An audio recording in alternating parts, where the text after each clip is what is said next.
Hey all, hope all is well. This is another video in the Road to Grandmaster series, and this one I'm going to go over my round 7 game from the Chess Max Academy GM Invitational. Now, if you followed the round 6 video, you know that I lost my second game in a row against Grandmaster Leonid Yudasin from a position I really poorly misjudged, and after that loss, it took me to -3 in the tournament without a win. So pretty much this was like, I said DEFCON 5 last time, or whatever the worst one was.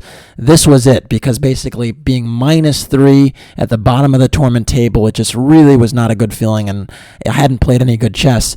And now, going into round 7 and round 8, I actually had 2 blacks in a row.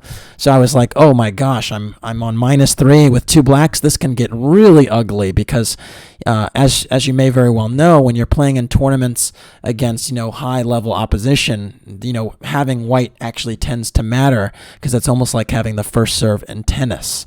And so basically, I was going to be kind of on the back foot to try and recover from this horrid first half of the tournament.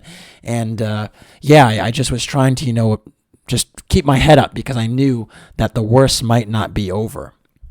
Now, my opponent in this one was a very talented international master by the name of Niemann, who's from the New York area, and I've seen around quite a bit. And I believe I don't know what year he is in high school, but he is, I think, 16 or 17, around there, and sports a rating over 2,400. So very talented player, and certainly a tough opponent. And also I should say he was playing very well in the event. I think through 6 rounds, I think he was on +2, or maybe even +3, and so he was on the GM norm pace, and so I knew, I was probably going to be targeted in this game, particularly because I hadn't been playing well. So without further ado, let me get into it.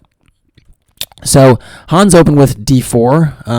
He actually, I think, plays d4 most of the time, so it wasn't a huge surprise to me, but I have seen him play e4 in the past. I believe the last game I played against him many years ago was actually a Kassa that I was on the black side of, so that wasn't a FIDE-rated game or anything, but I do vaguely recall, this Kassa where I had a much better position and actually wound up losing at some point very poorly. So this was someone that had been a problem player for me in the past as well. So anyways, after d4, I went d5, and then c4, e6, and after knight f3, I actually went for a6.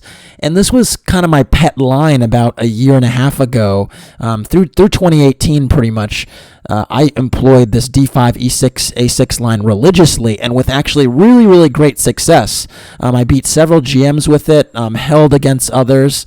You can see a game against the Belgian Grandmaster Tanguy Ringor in the database. I also beat the well-known Israeli GM and author Viktor Mikhailevsky. So I had some real success with this line. And I actually, turned away from it because of a game I lost to Grandmaster Nicholas Cheka. But this was actually something that I did, pretty well for a while. And it's just actually a good system. And one of the benefits of it is it's a way to actually sidestep the Catalan, which, if you saw, my round 5 video against Brandon Jacobson, I pretty much got crushed in the Catalan, and I lamented about how I'd really been suffering in a lot of those closed Catalan positions. So the point is, white can still go for a Catalan with g3, but this actually means it's a real sacrifice, because after d takes e4, white may not get that pawn back very soon, because I can reinforce this chain with b5, and then at least I get to hold on to the pawn and kind of have that in my pocket. And so it's a way to get the type of position away from Catalan territory if white doesn't want to give up the pawn.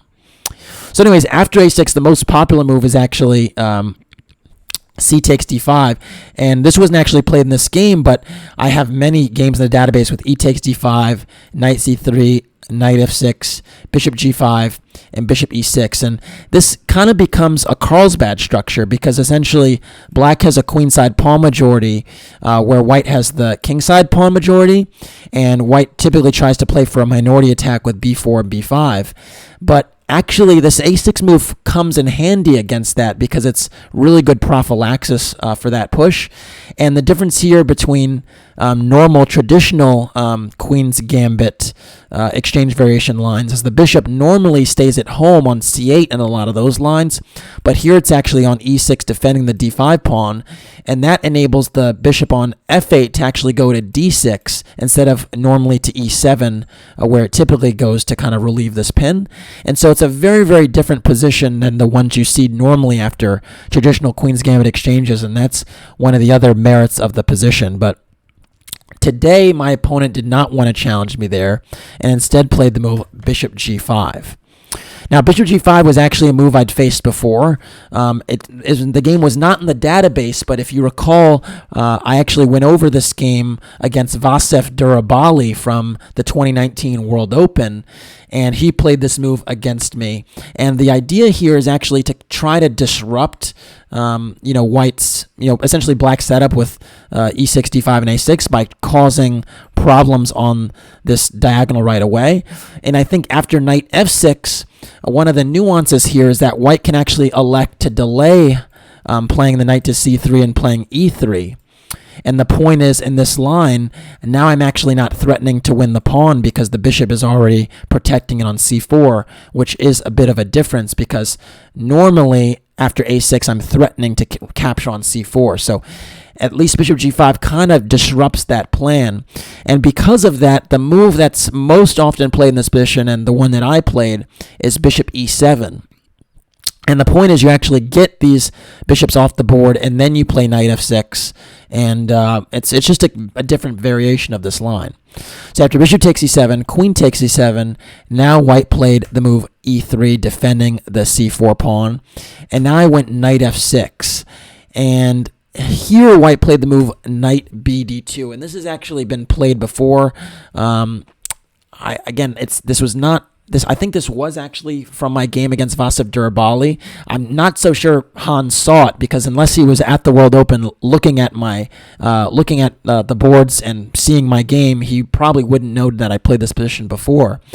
But essentially, the idea here with knight bd2 is to kind of reinforce the pawn on c4, so that if I take on c4, White's not going to take with the bishop, but it's instead going to take with the knight, because from c4, the knight is doing a great job controlling the e5 square.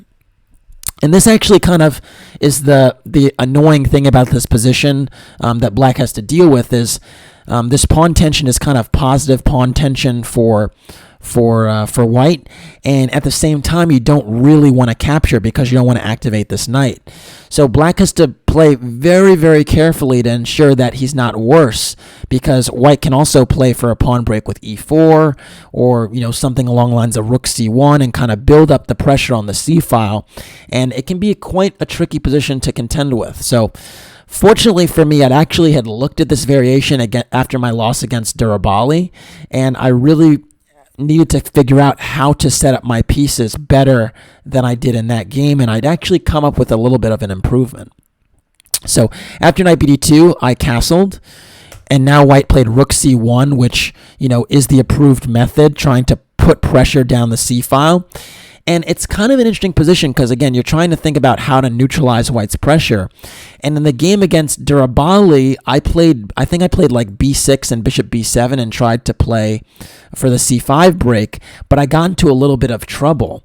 And sort of paradoxically, in my opinion, the best way to play is actually not to try to play for the c5 break, because in a lot of those positions, White can induce hanging pawns on Black's center with c takes d5, e takes d5, and these structures are kind of difficult to defend. And so what I discovered when I actually had done some work on this line is that the strange-looking move c6 is actually quite effective. And it seems really weird to do this because not only are you just, modestly, putting the pawn on c6 and kind of allowing the tension, but it seems that you're setting up essentially a light squared pawn chain that hems in the bishop on c8. And so at first sight, it's like, what in the world are you doing? And to add insult to injury, you're also weakening, it would seem, more dark squares on your position, and you lack a dark square bishop. And so what's the point of c6?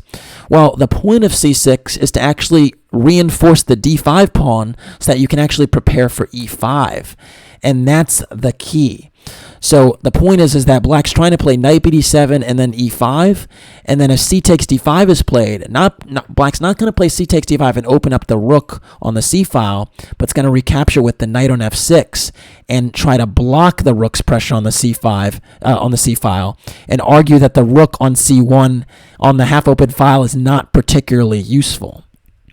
And so we see that plan actually come into action, because after c6, bishop e2 is played, and I played knight bd7, and then after castles, I played the move e5. And the point is that the bishop is not going to come out to the diagonal on b7, but instead entertains potentially going to f5 or e6 or g4, depending on the circumstance. And remarkably here, black's position is actually quite okay already, because the captures in the center don't really get so much going for white.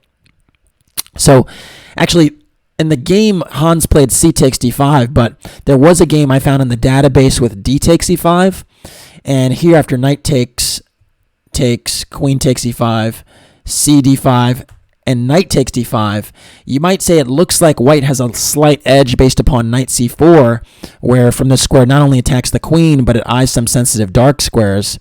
Well, the key thing here is that black goes queen e7 and covers these two dark squares with the queen, and then the knight on d5 covers the last remaining sensitive dark square. And so all of the squares that the knight on c4 seems to be controlling are kind of, under lock and key. And after bishop f3, which threatens to take on d5 and reintroduce the knight b6 idea, black has the very important move, bishop e6. And from here, this rook is now ready to come to d8, get some counterplay on the d1 queen, and you pretty much can see that the rook on c1 on this half-open file is not actually so effective anymore, given that black is actually pretty solid with the c6, b7 pawns. So that's pretty big. And then if you transition, toward an endgame, it's actually a little bit easier to mobilize black's queenside pawn majority, the 3-on-2, instead of white's 4-on-3. And part of the reason for that is whenever white tries to play e4, he actually weakens some dark squares in his camp, particularly f4 and d4. And a lot of times knight f4 gives black really dangerous attacking chances on the king side against the king, almost like Kasparov once said knight on f5 is super dangerous. It's the same thing for black actually. Like knight on f4 can be dangerous for white. So that's pretty much the crux of the idea. And again, this position was played after bishop f3, bishop e6 before in another game, but it was not played here. So instead of playing d takes e5, Hans played c takes d5 instead. And of course, I wanted to take with the knight as to not allow the rook, play down the c file. And you could see here again how a move like e4 is really not very effective, because I have knight f4, where I can already consider getting the bishop on e2 if I like, or just keep that knight on f4 from where it attacks some menacing squares on the king side. So here after knight takes d5, Hans played d takes e5 now, and after knight takes e5, knight d4 was played, and this was actually kind of the first official divergence from the line I was showing before, because in that one they took on e5 and played knight c4, and so Hans is electing to keep pieces on the board instead of going for some of those simplifications. But I think this is actually extremely risky, and the reason it's kind of risky is because the knight on d4 isn't particularly stable. And he's also kind of moving a piece again twice in a row. He's castled, so it's not like he's breaking a serious rule or anything. But the question is whether he can actually hold the knight on d4, and I don't believe he can. And so after knight d4, I actually now played the move c5, just kicking the knight away. I also could have gone rook d8 and been a little bit more patient and just played along the d file, but I thought c5 now was fully justified because I forced the knight away, and then even though it seems I'm opening up the c file, my plan was to actually play b6 and something like bishop e6 or bishop b7, and argue that my knights on e5 and d5 are actually pretty significant strengths, and they can really hop around and cause some havoc.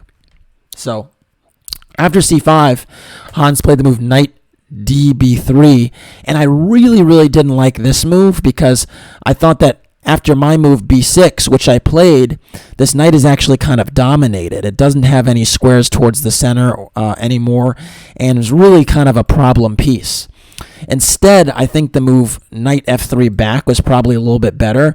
Now, it is a very modest move given the fact you went to d4 maybe with more aggressive intentions, but at least here you can argue that maybe my d5 knight is a little bit loose because I played c5, and that that allows some play along the d file. So I'd probably have to trade a pair of knights and then go bishop e6 to reinforce this knight.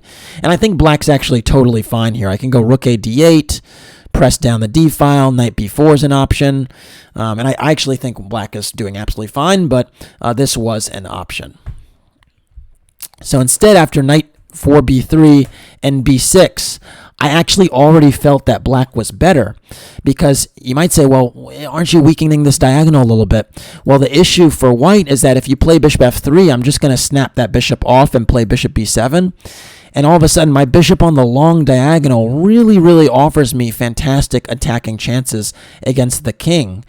And all of a sudden, in a position where, white obviously got the first move, it's a black that actually seems to have more space in the center.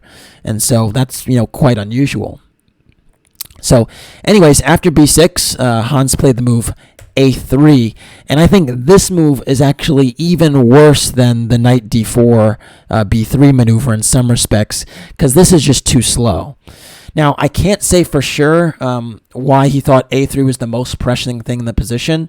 I can see that it does cover the b4 square, so maybe he was concerned about a knight b4 and then the knight coming to d3.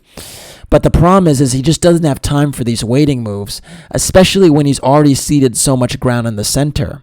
And so I'm actually now able to build up a lot of pressure, and and he's actually not even connected his rooks yet, which is another problem in this position. He hasn't actually completed his development. So this just gives me more ammunition, and I now played the move bishop b7. And now you can see my rooks are connected first, which is awesome. My bishop is lined up against the long diagonal. One of these rooks can come to d8 and press down the d file. And my knights can start to jump around with, to some effect. And again, the knight on b3 has no prospects. So I thought here black was for sure better. And Hans actually started to take quite significant thinks, because I think he kind of understood that he was worse. He didn't really manage to get anything out of the opening, and I think he thought he'd basically was going to have a nice safe positional game, but essentially I just was kind of ready for this system.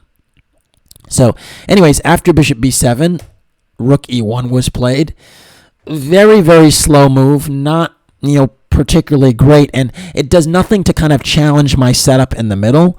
I think white should have been trying to trade minor pieces. Maybe knight f3 was a way to do that. I will say, though, that if a move like knight f3 was played, now that I have the space advantage, I'm actually kind of reluctant to trade pieces, and so I probably would have gone knight g4. And I'm actually entertaining some very nasty sacrifices on e3 that I think are very difficult to contend with. And I also have rook a d8 as an option, hammering down on the queen on d1. So I think, white is actually in some serious trouble here. After rook e1, I played rook a d8. And you can see now that the knight on d2 also can't move because I have discoveries on knight takes e3. And so white has two pieces, the knight on d2 and the knight on b3, both that are not able to move. And I'm building up a lot of pressure in the center. And e4, again, always misses the mark because of knight f4. And then knight d3 is a problem. And so there's just no play for white here. And, he's just getting smothered. And so really when you don't have any space and you have a lot of pieces, you're kind of forced to turtle, to kind of like sit on the position and kind of wait for black to encroach further and hopefully make a mistake while going forward. But I was kind of careful not to blunder anything, and I just continued to build up the pressure. After rook a d8, white played the move bishop f1. In some ways, defending the g2 pawn. Maybe there's some positions where the e pawn push is moved and at least the bishop on e2 is not a target anymore. But yeah, it still doesn't really help the situation. And after bishop f1, I now played rook d6. And I can get away with, playing very aggressively now because white has done nothing to challenge my setup. And this rook at d6 move is multi-purpose. I entertain doubling the rooks and putting pressure down the d file, but I also entertain swinging the rook horizontally via g6 or even h6 because with so many pieces in the neighborhood of the black king, it's going to be difficult to defend. And a lot of times, if you just simply count the numbers of attackers and defenders in an area, it'll tell you whether something will crash through or not. And so right now I have 1, 2, 3, 4, 5 pieces in the neighborhood, and white at best has 4 pieces at best. We can argue that the rook on e1 is not really participating, and neither is the knight on d2 just yet. So really, or even the queen on d1. So honestly, if I was very ambitious, I could even say this is a 5-on-1 type of situation right now. And of course, that math is fantastic. So very, very tough for white now. After rook d6, white now played the move f4 and kind of lashed out because he saw, that the storm cloud was brewing. But this does not really solve the problems, and is in some ways more trouble than it's worth because now you create new weaknesses. Namely, the e3 pawn is now backward, and now the king is actually a little bit weaker than a move before because the second rank is sensitive, maybe this diagonal is a little bit loose. And so after f4, I just went knight g6. And all of a sudden, I have a new target, the e3 pawn. And so a lot of times you're, able to kind of shift gears in positions where you were kind of focused on one, particular pressure. Then white tries to, cover that pressure, or the defender tries to cover that pressure, but they create a new target for you by defending in a particular way. And that's no different here. After knight g6, white actually committed what turned out to be the losing move. This position is already much better for black, but knight c4 would be a better try. At least in this position, the rook is kind of, forced to do something, and I would probably go back with rook d8 and reinforce some of these discoveries. And yeah, black is again still a lot better, but the game continues in a reasonable fashion. Instead, Hans played the move queen f3 to defend the e-pawn and get out of some of these pins on the d-file. But unfortunately, he walks into another dangerous piece lined up against the queen. And unfortunately, he just missed that I can take advantage of this very, very simply with the move rook e6. Now, I could see from afar why maybe rook e6 did not occur to him, because it does seem like I'm inviting this fork with or the skewer with f5 hitting the g6 and e6 pieces. But after f5, I have the fairly simple rook takes e3, and the problem is I'm not just threatening rook takes f3, but I'm actually threatening rook takes e1, just picking up an exchange. So if you go f g6, I can just take on e1. And if you go for rook takes e3, then I can go knight takes e3, and all of a sudden my bishop is uncovered on the queen, and the knight is going to be free to move from g6 after the queen moves. And also, the queen has a hard time even covering the f5 pawn, so there might be some line where I just play knight takes f5, and I'm 2 pawns up with, still incredibly active pieces in a winning position. And so basically this very simple move rook e6 reinforces the threat on e3, but also introduces ideas of discoveries on the diagonal. And the thing is that in this position, I actually did not have any effective discoveries, because if I went knight takes f4, there's actually e takes f4, I think, hitting the queen and some stuff like that. So it's just very nice to play rook e6 and to keep the threats on, but also attack e3. And this position already is just lost.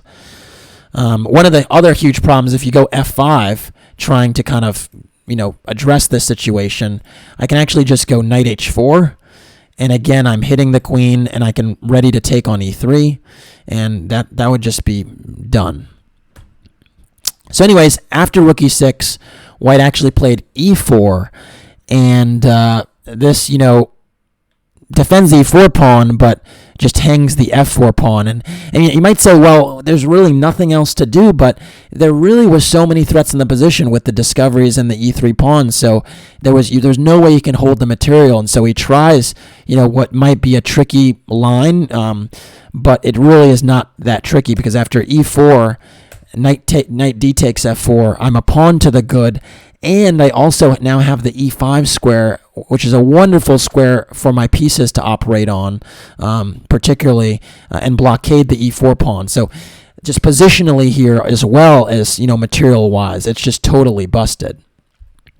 After knight takes f4, though, white played the move g3, and this was, I think, why he went for this line, because, you can see here that my knight actually doesn't have any squares. d5 is taken, d3 is taken. Basically, you fan out the knight. It appears that every square is taken, and so it does seem like, maybe, he's getting something here. I maybe made a mistake, but the point is that I can save this knight, or at least try to incur more weaknesses in the white camp for white to actually recover it.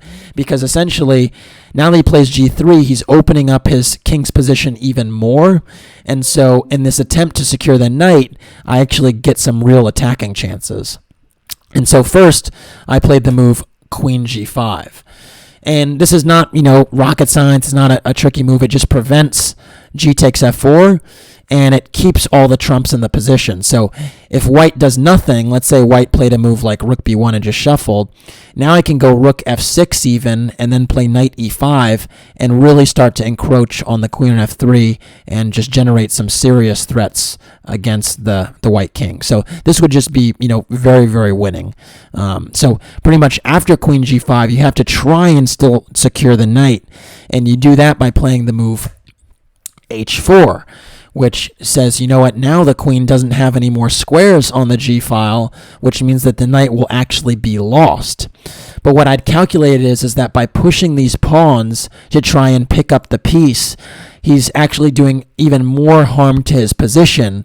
And so I just decided to convert my material advantage to a huge attack. And so after h4, I played the move queen h6. And you might say, well, the queen is so passive here, it's really dodgy. But what it's doing is it's still eyeing the f4 square and eyeing the h4 pawn, so that if white actually takes an f4, my pieces can start to converge on a king that's going to be devoid of pawn shelter.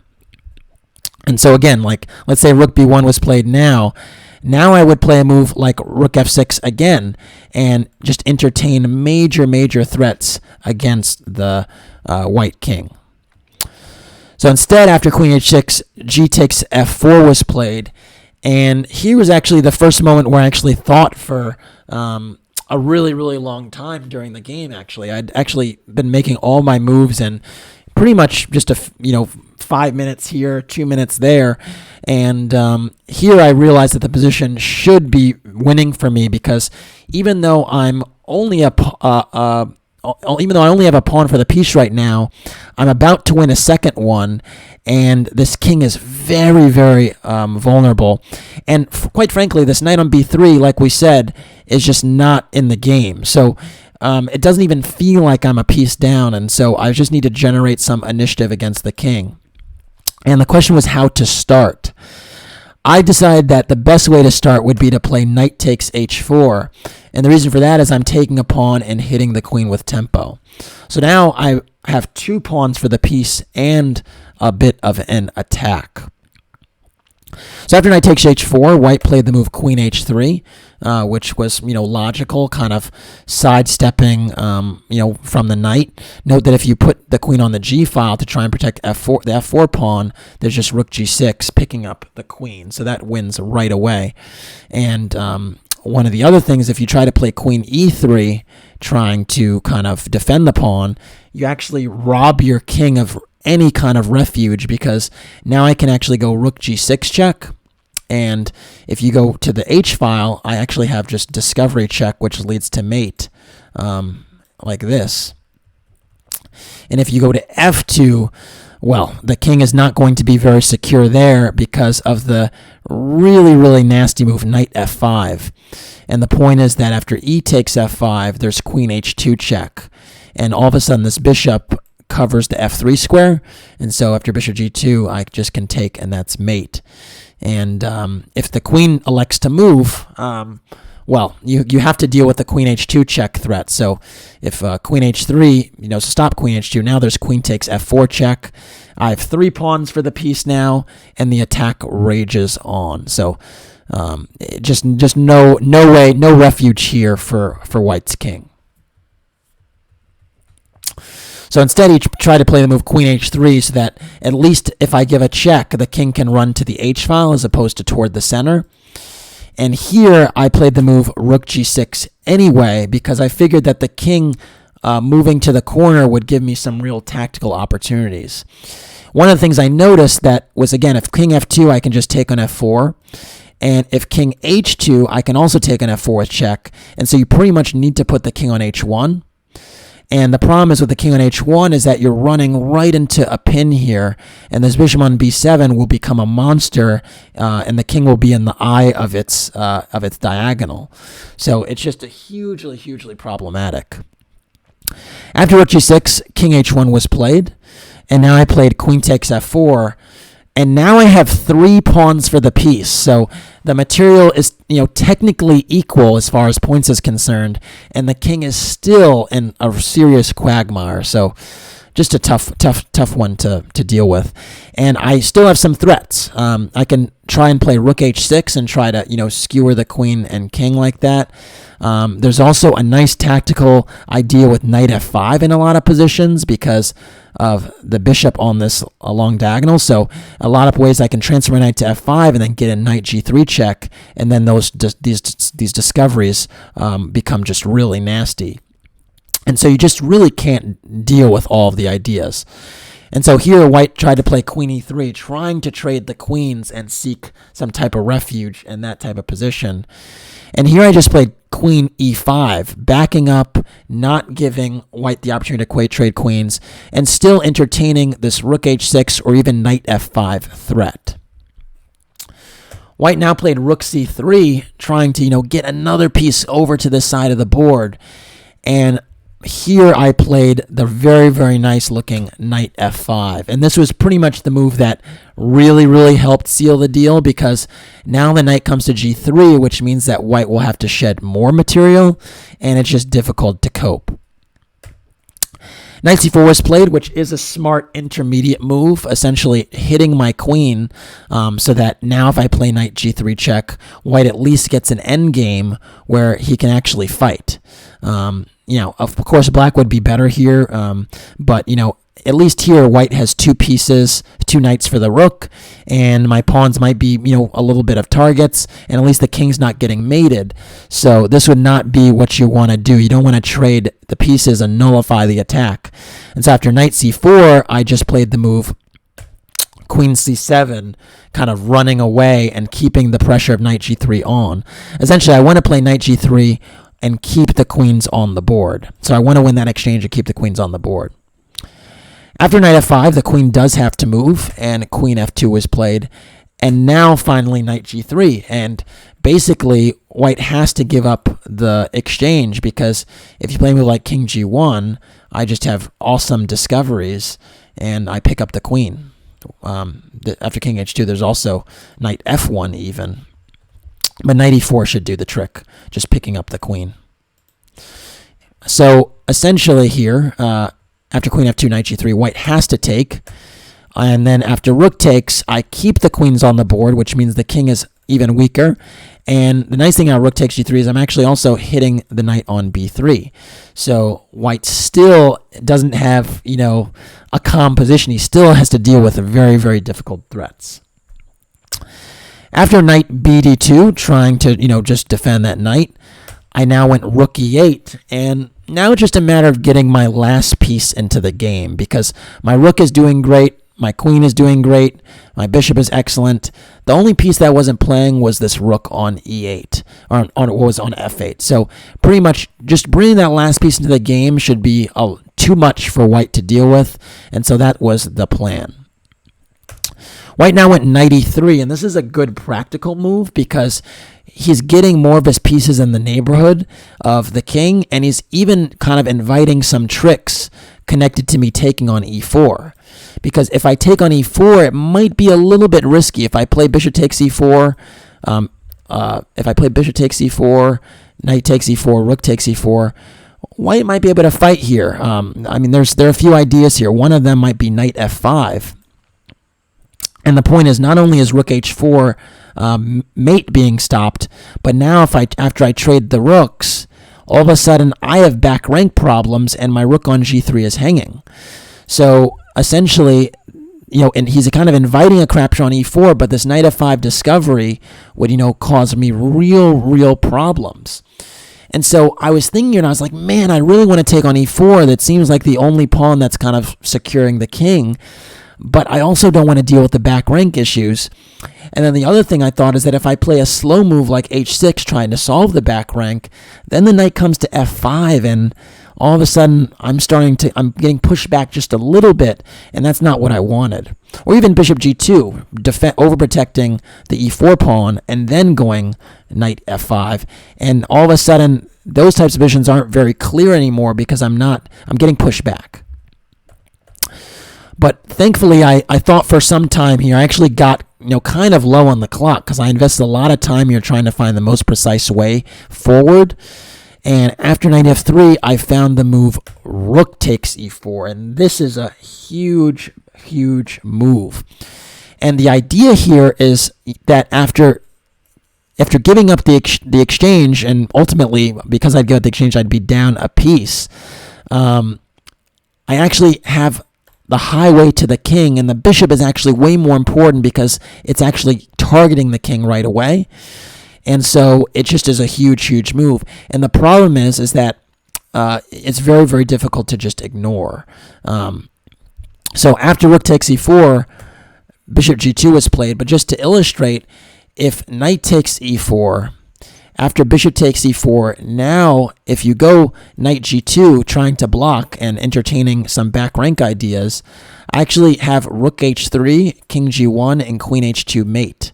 And the king is kind of boxed in by its own pieces.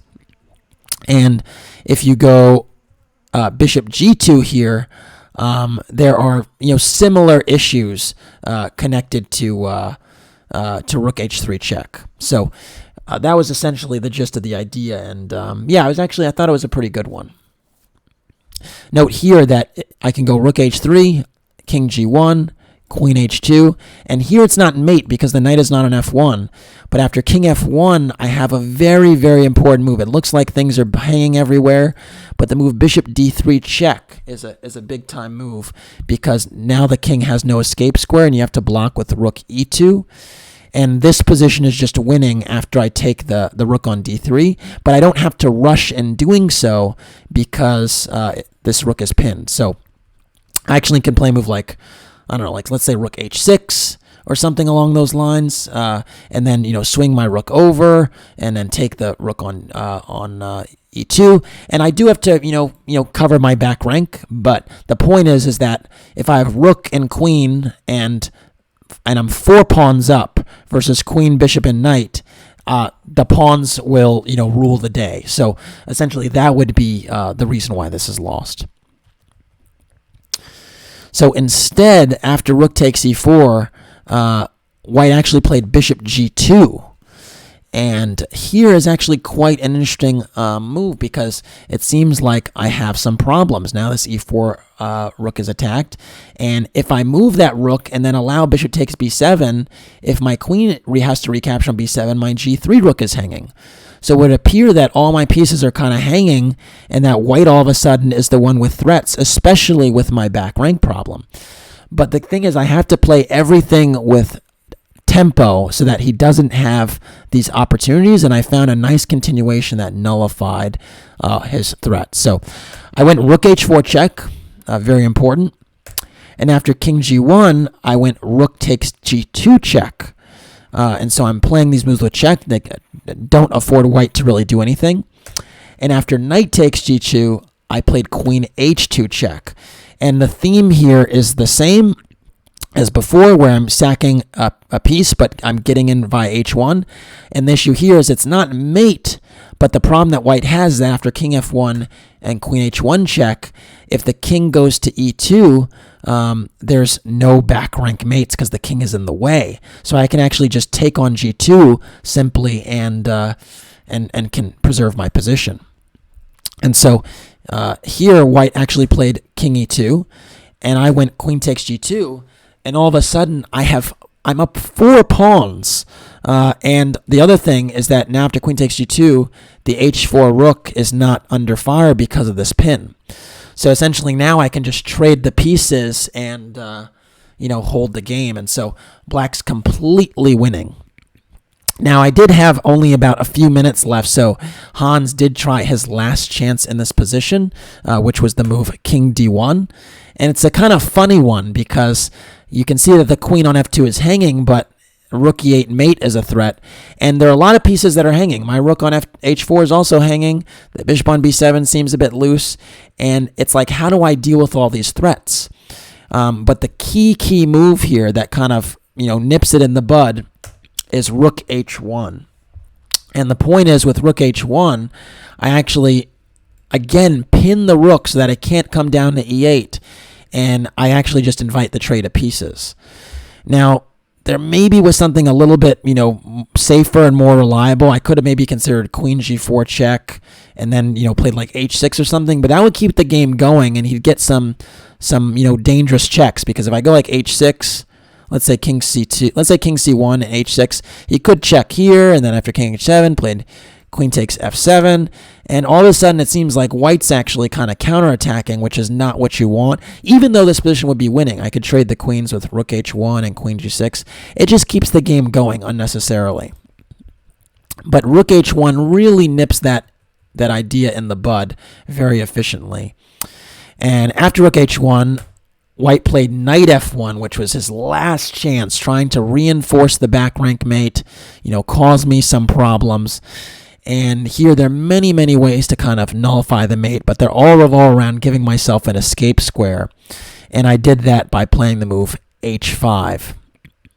And the point is that, he has a few checks, but that's pretty much all he has, and my king is quite snug on h7. So he played rook e8 check, his only way to continue. And after king h7, he played queen f5 check. And I have to be a little bit careful. If I play king h6, I run into a mate on h6, which would be a disaster. And if I go g6, that's also a problem because queen takes f7. That would also be disastrous. This would end in a mate, which would be terrible. But the key move is that after queen f5 check, I can just play queen g6. And now the point is that there's no more checks. I've managed to nullify his pressure, and black's king and knight are basically white's king and knight are basically tied into a pretzel, and I'll just start to collect material. So in this position, after queen g6, Hans actually resigned.